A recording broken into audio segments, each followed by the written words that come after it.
Hello, everyone. Just a quick disclaimer for you.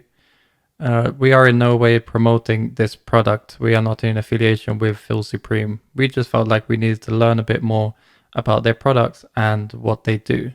So if you do decide to order any kind of CBD products, please check your local laws before ordering anything. Thanks from the Freja MMA team. Shut up and sit down.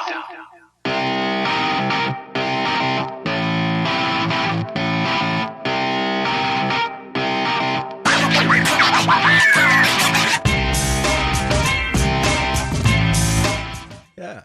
Hello, everybody. Hey, guys. So we're coming up to the new year and everything, but it doesn't mean that we can't leave this podcast on any bigger of a high, no pun intended. Medical marijuana, CBD, lion's mane, it's all things that have been trending recently or in the last year. But we figured that we should learn a bit more about it. And who better to learn about it than the owner of Phil Supreme UK, Matt Murphy. Hello, Matt. Hey, Matt. Hello, how you doing? We're We're good. doing very well, man. Thanks for asking. So you are let me see if I can get this right, a natural nutritionist, is that correct? I am qualified, yeah. So I qualified as a naturopath about 6 years ago.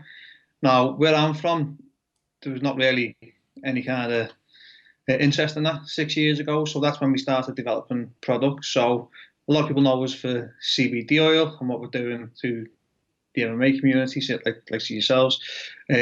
But in reality, we're a lot more than that. So we're developed from a nutritionist background, but we cover kind of a lot of different avenues. So as you're saying, that this is not just for athletes. Nonetheless, you would say that your products is more has a wide variety of reasons why people should be taking it in everyday life. Yeah, as I say, my personal background was a naturopath, so all the products that we've created, they're for the everyday man in the street. It's only through my own network, through MMA, and my own interest that we've kind of that side of the business has kind of grown organically. And I mean, obviously we're a UK-based company, and we're speaking to yourselves, so um, word of the company seems to be certainly getting about. So, what would you say? Let's start with CBD, because here in Sweden, not many people know that much about it as well, and there is a bit of a legality issue of what exactly they should be calling it, if it should be called a narcotic or if it should be called a low-level THC supplement. So, from the testimonies that you have got during your career, what would you say that people benefit from? Let's just start with CBD products to begin with. So CBD, it kind of it's a very individual. I don't want to say it's not a medicine; it's a supplement. That's what we sell. It's a food supplement, but it's a unique experience that you have with it. So the benefits that you may be seeing may be completely different than the benefits that I'd see from it. In short, how it works, it supports your endocannabinoid system, which we all have as mammals. We all have an endocannabinoid system. And we have different levels of cannabinoids within our body. So, I mean, you may have different levels than what I have. Therefore, I could take CBD and it has a completely different effect than what it would do with yourself. We do tend to find a lot of people, so I've got to be careful how I word it. We tend to find a lot of our customers suffer anxiety, sleep issues, stuff like that. A lot of people take it for recovery purposes as well. But it is really like kind of, there's no kind of one thing that you'd say this is good for this. It's quite varied. Yeah. So the one big difference in Sweden is that it's actually under the banner of medicine, and anything above a THC content of 0.2% is considered a narcotic. So From my view, from what I know, sorry. you're actually not allowed to sell CBD in Sweden as a Swedish company because it has to be approved by Läkemedelsverket, so the medicinal overseeing agency. So, and they don't approve it because Yeah, I mean the legal limits are similar in the UK. There is a misconception that it is over 0.2%, which in reality that is the plant as it's grown. It's got to be less than 0.2% THC. When you have a finished product, the actual law for that is no more than 1 milligram of THC per container. So that could be a 10 ml container. It could be a 5 litre container.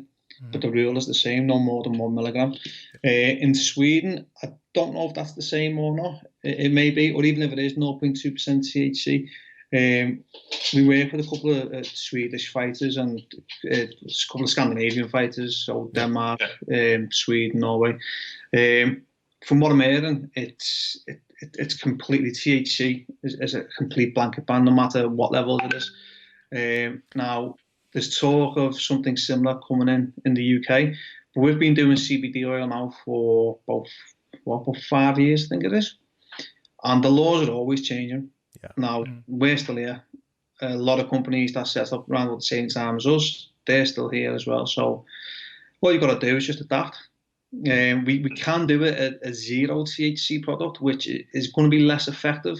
But if it means that people can still get what they need, then that's how it'll have to be in the future. Yeah. But could you, as a company, guarantee something being 0% THC? I mean, I know that through science you're able to take out everything, but it's it just has to go through a different process. So to remove the THC, it just goes through a different process, which, funnily enough, it's going to cost more money.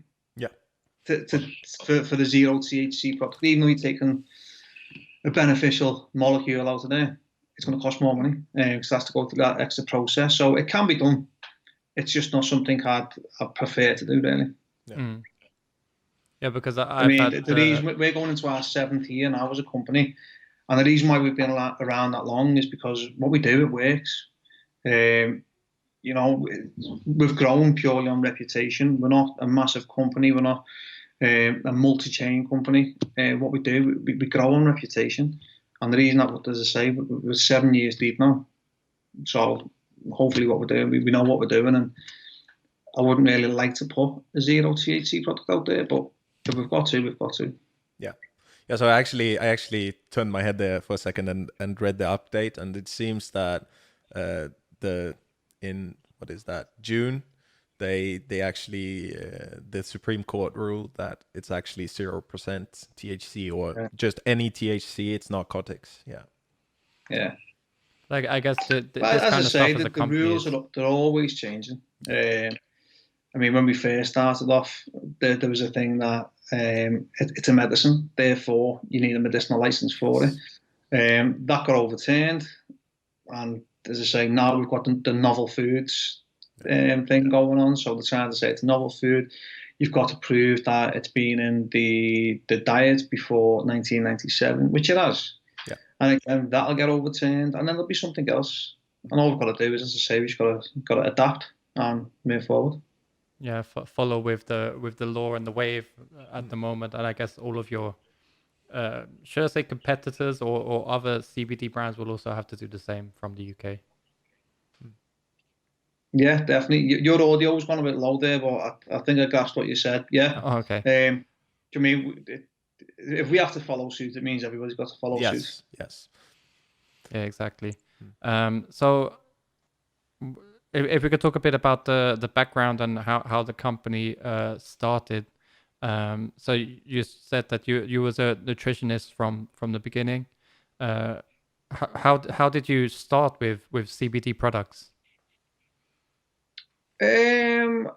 While I was studying, so basically what I studied, it was all about, I don't want to say plant medicine, it wasn't, that's what we were led to believe, it's not a medicine, it's just using food in a functional sense, basically. So a lot of what I was doing, it was stress related, anxiety, depression, digestive issues, So you get to learn about like certain foods, can do certain things for yourself. And then I ended up just through my own study. I was looking for books to study, and I came across something called "Cannabis Cures Cancer." And I thought at the time, this has got to be a joke. No chance. I imagine something like smoking a spliff and Yeah. you know what I mean? It's going to work wonders for you. So I read the book, and it was by a guy called Rick Simpson. I don't know if you know Rick Simpson. It's him who's kind of, it's based on his research. The whole medicinal cannabis industry kind of starts to flourish. So I read that, and I just thought, right, it's quite interesting. And I started learning little things about CBD and what CBD was. And then we just done it. We'd already started launching products before that. We'd had coconut oil. That was our first one before coconut oil was as popular as what it is now. And then, as I say, we kind of built a company based on reputation. At that time, we only had coconut oil. We were doing organic fruit and veg, fresh produce. We were doing like nuts, seeds, so organic whole foods. And then this CBD thing came up, and I was interested in it. We looked for a supplier for a while, and then when we found a supplier we were happy with, we launched it, and that was 5 years ago. So is your hemp grown in the UK or elsewhere? Now, so basically we don't grow anything ourselves. We will process things ourselves. We have our own lab set up, but we'll go all over the world getting ingredients for all of our products. So for the hemp, we only use American extracts. So we use a company in Colorado who grow, extract, send the extract over to us where we'll process ourselves. I guess that must be difficult in itself to set up I guess the post office isn't very well known for what CBD products are and what marijuana is. So that must have been a headache at first. Funny enough, no, not at first. It wasn't. Now it is. This last year, it's been really difficult exporting from America. But at the start, no, because as I say, people didn't really know what it was. We would never label anything as cannabis because it's not cannabis. It's a derivative of cannabis. So yeah, we'd have no problem shipping it. But now the big courier companies, DHL, UPS, and stuff, they won't touch it. And then if you use USPS, which is obviously the post office in America, the service you get from those is terrible. You could be waiting months before something turns up. I guess a lot of our American viewers will agree with you as well. Yeah, I mean, we do well out of CBD. CBD, even to this day, it's our biggest seller. But we have so much more going on, which keeps us busy. So one thing I have found is that, again, we'll just adapt. If we need to adapt in any aspect, we'll adapt. So to say now, when we lost the DHL, UPS and stuff, that was a kick in the teeth for us, and it was a panic. But now, again, we're another year down the line from that, and we get on with things. We make things work. We just figure things out, how to do it. I'm not the type of man to sit back and worry too much. Yeah. I mean, I remember a time here in Sweden as well that, the laws have changed, and then some things are being overlooked and some things are being okay. So then all of the CBD companies that were based in Sweden changed all of their bottles to say hemp oil instead of CBD oil, just to be able to not be like shunned upon because of the CBD name. I know it can be weird stuff like that sometimes. Yeah, I actually know one company who were based in Sweden. They've took the whole operation out of Sweden now. They're based in London. Yeah. Just because of that. I mean, it's people's livelihoods at the end of the day. Now, it's not the fact that I'm biased, but I've seen firsthand what this can do. I mean, people rely on this product. Now, for governments to be saying you can't do this because of X, Y, or Z, it's not right. Now, I do agree there's got to be regulation, but you can't just put a blanket ban on the whole industry and say, right, everything's got to stop and let's start again in 12 months from now or whatever.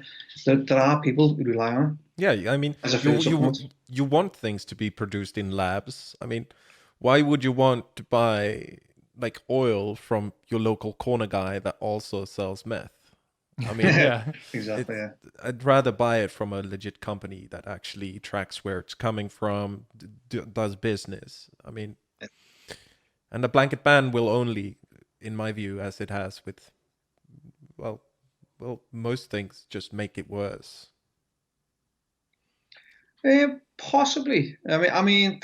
Those guys who are doing that kind of stuff now and doing producing in the spare bedroom and stuff like that, they're around now, and I don't think it'll get any worse with the blanket ban in terms of that. But as I say, to completely take it off the market, what that says to me now, I could be right, could be wrong, but just an opinion, is that you take it off the shelves, and it's like kind of, it allows these bigger companies to get established. Things. Don't forget, this industry, it's came up out of nowhere. Now, there were small companies making a lot of money out of it. Now, all these big companies didn't have time to get their affairs in order to make money out of it. So again, it's an opinion, it's not a fact. If you shut the likes of us down and all these other companies down, the big companies can get themselves established with a growing operation, an extraction operation, and a retail operation. So don't grow marijuana in your bedroom, boys and girls. I just got to put that disclaimer out there. So do you feel like this battle to get it legalized is, like, in your thoughts, being heard by these multi-million pounds, dollar, yen, whatever pharmaceutical companies that want to keep people from looking towards more natural medicines or supplements? No, I don't think so. I definitely think they're aware of alternatives to what they're providing. But again, if you look at from when we first started off, there was a very small industry. Now it's massive. Now these pharmaceutical companies, these multi-billion-dollar companies, they can't really ignore it any longer. They just see dollar signs. They want to make money out of it. Now, one example, Dan Bilzerian, is it? The Instagram star. I don't even know how to say his name now. Obviously, he's not one of these pharmaceutical companies, but he's a guy with money who thinks, let's get into CBD. There's money to be made. And yeah, while there is money to be made, again, you can't put a bad product out there and make money from it. The money's made from repeat long-term customers. And as I say, we've been doing CBD for 5 years, and we do it to the highest standard that you can do it, and that's why we have those repeat customers. So I think you can have billions and billions of dollars, but you've still got to focus on putting a quality supplement out there. Yeah, well, I agree with that, definitely. Yeah, well said. And I have seen the fighters that you work with, as I said, because we're following the sport of MMA, and they all seem to be very happy with your product as well. I'd like to think so. Yeah, we've worked with a hell of a lot of fighters over the years, but again, it goes back to what I was saying before. We wouldn't be working with those. We wouldn't be having guys ask us to work with them if what we were doing didn't work. Again, it's reputation based. We've seen a lot of companies pop up and they're gone within a few months. Again, everyone thinks it's easy money. It's not easy money. You've got to create something which is effective. And if it's not effective, what's the point? You'll be gone as soon as you pop up. Yeah.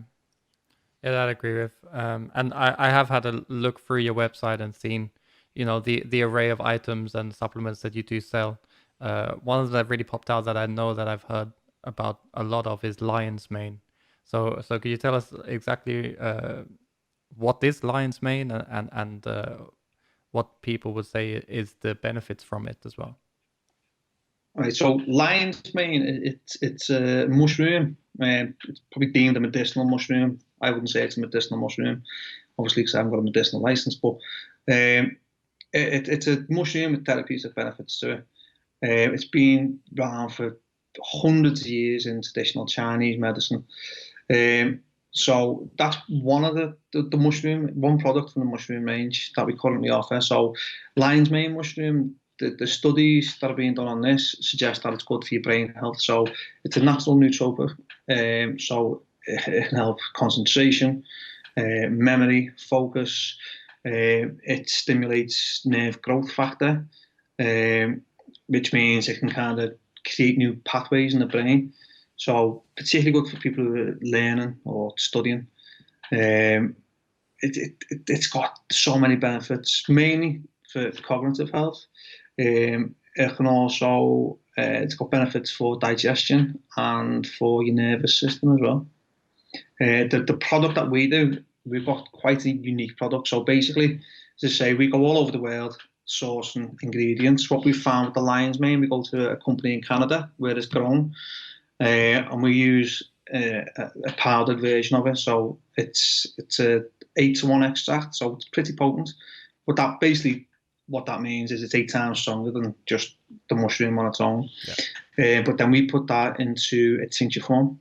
Now, if you look online, certainly when we first started with this product, which is within the last year, there was nobody else doing lion's mane tinctures. I don't know if there is anybody now, but when we first started, there was nobody else doing lion's mane tinctures. And we're actually up for a national award for the lion's mane tincture this month. Congratulations on that. Yeah, yeah. Well, we haven't won yet, but okay, but you're nominated. We're being recognised for it, and we're in there. We're up there with some pretty big names as well. So, I mean, that's just testament to the hard work, the study, and the development that we've done over the past year. Yeah. And the product that you feel good enough to put your name on this as well. So I guess you're using it yourself as well.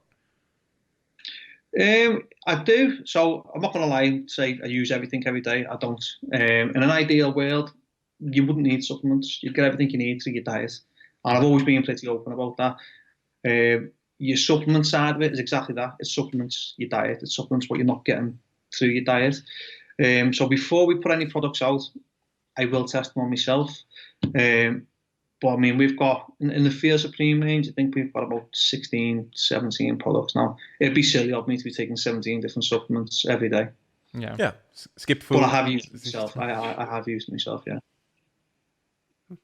That's good. And like I said, we're hearing a lot from more major podcasts than us. I know that you can't think of any, but more major podcasts than us are talking about lion's mane and so yeah, that's where my brain clicked, and I was like, okay, I know that product is something that is it's bubbling up, and it's really bubbling up. And well, if you look at Joe Rogan's podcast from December 2017, I think it was, with a guy called Paul Stamets. Paul Stamets, he's a well-known mycologist. And it was that podcast really which gave me the inspiration to go out and develop this. That's a fantastic podcast. I'd heard of it well beforehand. I kind of knew what it was, and I'm listening to that podcast, and it was like, right, let's do it. So we've done the lion's mane first. We've now developed cordyceps, which is more for your respiratory health. So particularly for athletes or budding athletes. Your cordyceps help put oxygen where it's supposed to be in the body. And we've got the mushroom blend as well. So the mushroom blend is something I do take on a daily basis. That's 5 different mushrooms. Lion's mane being one of them, but only at a small dose. Yeah, I know that Joanne is a big fan of that guy as well. You told me about him, and I did do a bit of research on him as well. So yeah. If he's pushing the words out, just being back on Rogan's podcast as well, which was pretty interesting. But the first one a couple of years ago, that was really, really interesting. An eye opener for you. Yeah. The first one was very, how do you say, intense in a different way than the second one. But they explained in the second one why the first one was so intense as well. So interesting. Yeah. But again, that field of mycology outside of the States, I mean, it's so small. Nobody really knows what it is. We try and get like different professionals, well-known like professors, those kind of people into our office to give talks about what it is they do. So we've had Professor Mike Barnes. He's been in. It was his report into medicinal cannabis. that was adopted by 30 governments worldwide to legalise medicinal cannabis. So it's those kind of people we're trying to bring in. Now, I've been trying to find a mycologist to bring in. In the UK, I cannot find any mycologist. Yeah, well, let's That's hope. all that industry is. Yeah, let's hope one's listening now. Yeah, come on, Paul, you can do it. But yeah, I mean, I'd love to get somebody like Paul Stamets in, just to, even if nothing more, just to pick his brains for my own sake. I mean, I know theory, but I'd never ever deem myself an expert. I dedicate my life to what we're doing. I can't kind of go back to university now and study mycology or medicinal cannabis, anything like that. I know what I know, but I'll never ever be kind of professor level. No. So it's kind of strange that there are these supplements and health benefits that are coming from these fungi that people would not usually just pick up and eat just like that. But the whole legality and political views is only on these CBD products. I'm thinking, what is it just about CBD that they are targeting, and why are they not kind of looking at the wide range of all supplements and then being like, yeah, okay, this is allowed, this is not, this is allowed, this is not, and why? I think it's because CBD, it's such a new industry. So let's say we started in it 5 years ago, and we were pretty early. So let's say at best 6 years old. Now, other vitamins and supplements, they've been around for years. So technically, it does fall under the same regulation as CBD because it's been around that long. There's nobody really regulating it. But with CBD, and rightly so, by the way, let me just say this, rightly so, it is regulated. Or there is some kind of sense of regulation in there. Because it's such a new industry, people are looking at it and saying, but you can't say that, you can't do that. Making medicinal claims for CBD is, I mean, we wouldn't do it. There are a lot of companies who do it. But you shouldn't. It's too early. And you shouldn't be doing it for any other products either. But with other products, it's kind of swept under the carpet. So if the politics were listening to this podcast, how would you say the step forward should be with these kind of, shall I say, organic new medicines or supplements? In terms of the mushrooms or just the industry as a whole? Yeah, the industry as a whole. As I say, to be honest, the industry is or should be regulated. It's only the fact that it's been around that long. There's not many people following up with regulation. Now, the one golden rule is don't make medicinal claims. If you make medicinal claims, you're selling the medicine, therefore you need a medicinal license, which obviously there's a hell of a lot involved in obtaining a medicinal license. But just to touch on something that you said before about like CBD being so heavily regulated and stuff, with the mushrooms, it was announced in the summer that Denver have just decriminalised psilocybin mushrooms, magic mushrooms. Now, Denver were the first place to decriminalise marijuana. Yep. So what you tend to see is what happens in Denver, Colorado, well, the states as a whole, really. What happens over there seems to trickle down to the UK. So what I anticipate, and I hope I'm right, the whole mushroom industry, that'll take off as a separate industry to CBD and food supplements and stuff. As I say, it's been magic mushrooms being decriminalised, which doesn't mean that they're legal. It just means decriminalised and not really. You can't get arrested for prosecuting people for carrying magic mushrooms. But again, that'll change. I think that'll go the same way as CBD. They'll decriminalise it now. They'll legalise it next. And then the world should follow suit. And not only will you then have your magic mushrooms freely available, but you'll have these whole range of other mushrooms freely available, but studied and funded studies a hell of a lot more than what there is now.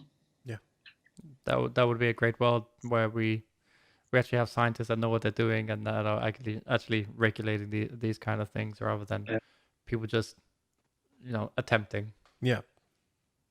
Yeah, as I Yeah, said, I exactly. prefer a lab over a sack of hay filled with spores every day. So you have to say that again. I lost the audio. Sorry. Oh yeah, so I always will prefer a lab growing things than someone hanging a sack of straw and introducing mushrooms to that, or mushroom spores to that, and watching it grow. Yeah. Yeah, absolutely, definitely. Yeah, it's like buying a cake from someone you don't know and buying a cake from the bakery, So also, Sorry, I've missed the joke there, haven't I? oh, I lost probably, the but audio again. it's probably not. It wasn't as good. I was just saying, it's like Right. buying a cake from a stranger or buying a cake from a bakery. It would be like, Right. yeah.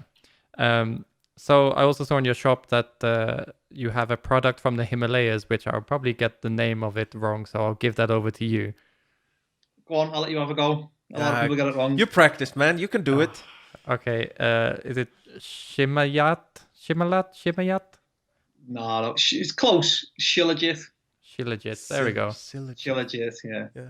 See, my memory's not so good, so maybe I should look into some products. It was a good go. I've seen that also growing in interest in the media as of late as well. So exactly what is it? And I think we should call it that. What is it and what does it do? So it's actually called Himalayan Shilajit, and what it is, it's the result of decaying plant matter over hundreds of years. So basically, you think in the Himalayas, there's no real there's not big construction sites going up, and there's not massive settlements. We're talking like high up in the Himalayan mountains. So over years, you'll have plants, they'll die off, they'll decay, plants will rise, die off, decay, and they just all compress. And then what you end up with is like a black resin. So it looks kind of like a black rock. So, but what it's full of is these nutrients, these minerals that are being trapped in these plants. So as they die off, that leaches back into this resin that it's making. So what we use, again, we use a powder form, and we put that into capsules. So the capsules, they contain just high amounts of different minerals. So iron, magnesium, potassium, stuff like that. So it's a plant concentrate, like basically. It's what?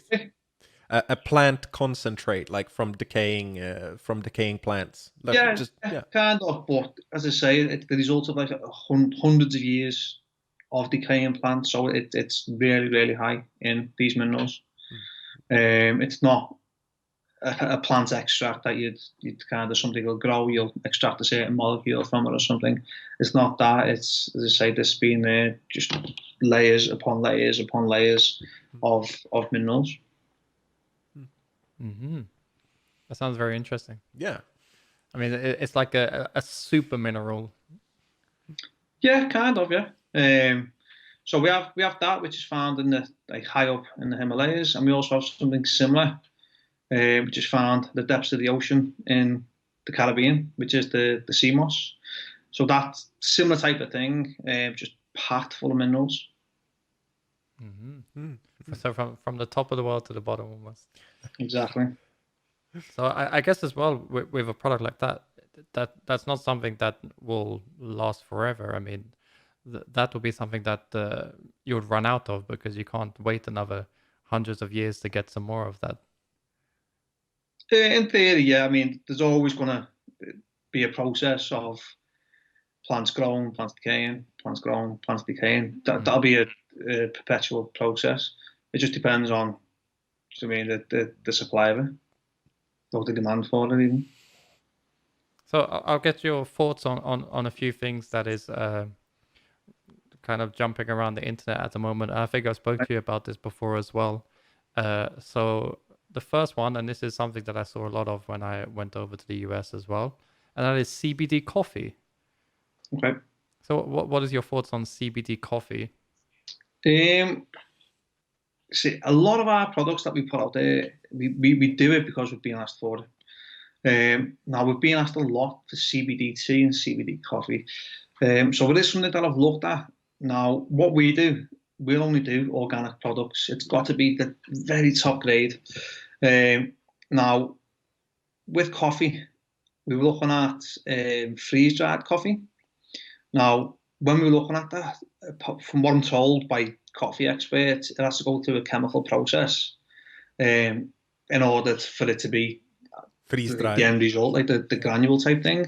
So that's not something that we do. Then you've got the full coffee beans, so you can get the organic coffee beans with the CBD. Personally, I don't think it's. I mean, I know for if I wouldn't buy coffee beans. I just know it's too inconvenient for me. I wouldn't do it. So it's not something I've looked at any further than that. Now, just a theory. It's CBD. It's heat sensitive. So if you're making a cup of coffee from it, is it going to ruin the potency of the CBD? As I say, it's a theory. It's not something I've looked into because we wouldn't do that product anyway. So then my next question of CBD in food or baking is also comes down to the same category of it being heated up. Yeah, kind of. Now, what I always say is, if you want to spend your hard-earned money on CBD, spend on a product that you know is going to work. The most effective way of consuming CBD is in a dropper form under your tongue. You also have your capsules. What we always say is capsules are there really for people who don't like the taste or the texture of the oil. Or you want the convenience of the capsules. The capsules have got to go through your digestive system, so they're contending them with your stomach acid or your digestive enzymes and stuff. Whereas under your tongue, it's straight into your system. So, I mean, there's a lot of people getting rich off selling gimmicky products. A lot of big companies as well getting rich off selling gimmicky products. But for us, as I say, we're being built on reputation. So I wouldn't put a product out there if I didn't believe in it. I mean, I don't want to name names, but like CBD face masks and stuff like this. It's CBD candy floss. I've seen CBD candy floss. Yeah, I've seen a few gummy bears and e-liquids as well. Yeah, I mean, there is an argument for the gummy bears and the liquids to work to an extent. But the more gimmicky side of things, I just wouldn't do it. I'm personally, I wouldn't do the gummy bears either. Reason being, who's the target of that? If you're selling gummy bears, who's your target market? It's kids. Do you mean you can get sugar-free ones, but if you're having sugar-free ones, what are you putting in place of the sugar? So we wouldn't sell a high-sugar product, nor would we sell a product with artificial sweeteners. Yeah, that I completely understand. You made a comment about people that would take capsules instead of the oil that you put under your tongue because they might not like the taste. So could you maybe explain what the taste could be like? We do two different types of oils. So we do a raw extract, which is basically what comes from the plant. But when you extract it from the plant, it comes out like a thick black paste. So we do a raw extract, which is then mixed with hemp seed oil to give it obviously the oil base. That's quite bitter. Not many people do like the taste, apart from psychopaths. But we also do a different version, which is quite unique. This next one that we do. I can't really give away too much how it's made because I've found a handful of companies in the world who are doing this. And it's the reason why we only work with this one supplier in the States. So basically what this is, it goes through an exfiltration process. It's mixed in MCT oil. So your MCT is colourless, flavourless and odourless. So what you're left with after this exfiltration process is just your cannabinoids, your terpenes and your flavonoids. So it's your terpenes that give it the smell and the taste. So our terpene profile is exceptionally good. So the taste of this particular product, which is our 500 milligram and 1,000 milligram, it is like it is like a cannabis plant, basically. It smells beautiful, tastes beautiful, and with having that little bit of MCT oil in there as well, it makes the solution a bit more palatable. So you're not one to put in like other flavorings into your CBD, or like I've seen from other companies as well. No, I'm not totally adverse to it. If you can get natural flavourings, then we maybe consider it, but we don't really need to be totally honest. Yeah, it sounds like it's already tasting good. Why would you need to flavor something that tastes good? Well, exactly. But I mean, for the raw products that we do, they don't taste good at all. They say they're bitter, and it does feel like chewing on a piece of plant. It's not nice at all. So maybe if there was enough demand for it, I'd maybe consider it. But at the moment, we don't need to. We don't have people asking for flavoured oils. What we do, it works. Once people start taking it, they're not taking it because they like the taste. They're taking it for the benefits that they're seeing from it. So your journey into the CBD company started with just you after your education, shall I say. So how big is the company now? It depends what you call big. How do you quantify big? So we're still a family-run company. I mean, we do have other people coming in and working with us. But yeah, we're a family-run company. It's still every decision that gets made. It's my decision. I steer the business in what direction I want to take the business. And I mean, we don't have shareholders like that we need to. What's the word I'm looking for? We don't need to explain ourselves to shareholders or anything. If I don't think something could work, we simply don't do it. We're not here to just squeeze every penny out of it. That's not why the business is being set up. The business was originally set up because I was unhappy working the job that I was working, and I just needed an escape route. I needed to just kind of stop concentrating on chasing money and chase the happiness, and that's what I've got. I've got a nice balance in my life now. So we don't need to squeeze every last penny. That's why we don't do products that aren't going to work, because we don't need to do it. We never would do it. But again, how do you quantify big? We do have quite a lot of stockists all over the UK, a few in Ireland. We've got links in, as I say, we've got links in Scandinavia. No confirmed stockists, but we have links over there. People putting our name about out there. Yeah, So how many countries do you export to? Retailers, we only deal with the UK and Ireland, but we export kind of individual sales wherever they come in from online. I mean, a lot of them I don't see, but I know we'll go to Australia, America. To be honest, we have a decent following in Scandinavia. We do quite a bit in Denmark. We have quite a few sales in Denmark, Sweden, bits and bobs in Norway. So yeah, we do okay. And you're happy with it, I see. So yeah, I guess that's the best that matters, is that the boss is happy. Yeah, I suppose so. Yeah, still a fine balancing act. You have to keep everybody happy who are involved, but yeah, I'm happy that everybody else is happy.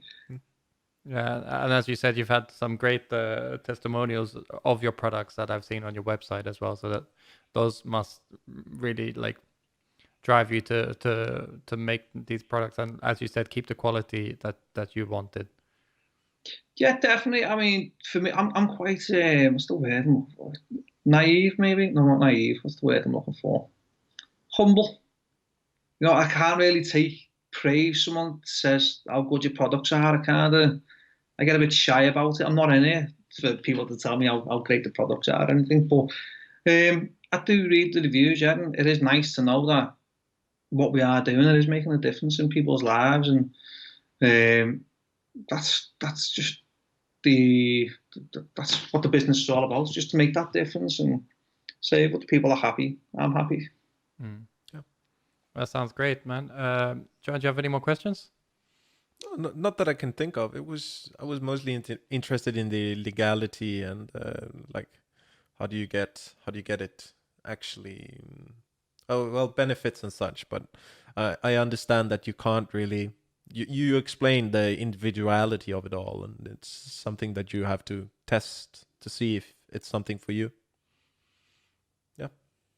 Yeah, absolutely. I don't know if there's. I only heard the last part of it, but yeah, I think from what you said about the benefits, it's a unique experience. Yeah, exactly. Right. Do you have Benefits anything one that you person would? see may be completely different than the next person. Do you have anything that you would like to share with the viewers of the podcast as well? I'm good. Have you covered everything? Yeah, and so if anybody wants to find out any more information about Feel Supreme or their products, just go to feelsupreme.co.uk.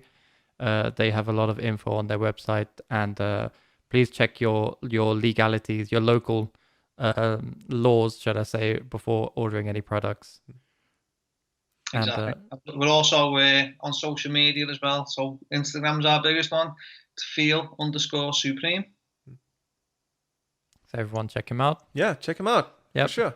And I'll let you. I've probably already kept you too long, so I'll let you get back to running the business as the boss. So Thank you very much. thank you everybody for Yeah, tuning in, thanks. and remember, it's not a hobby; it's a lifestyle. Bye.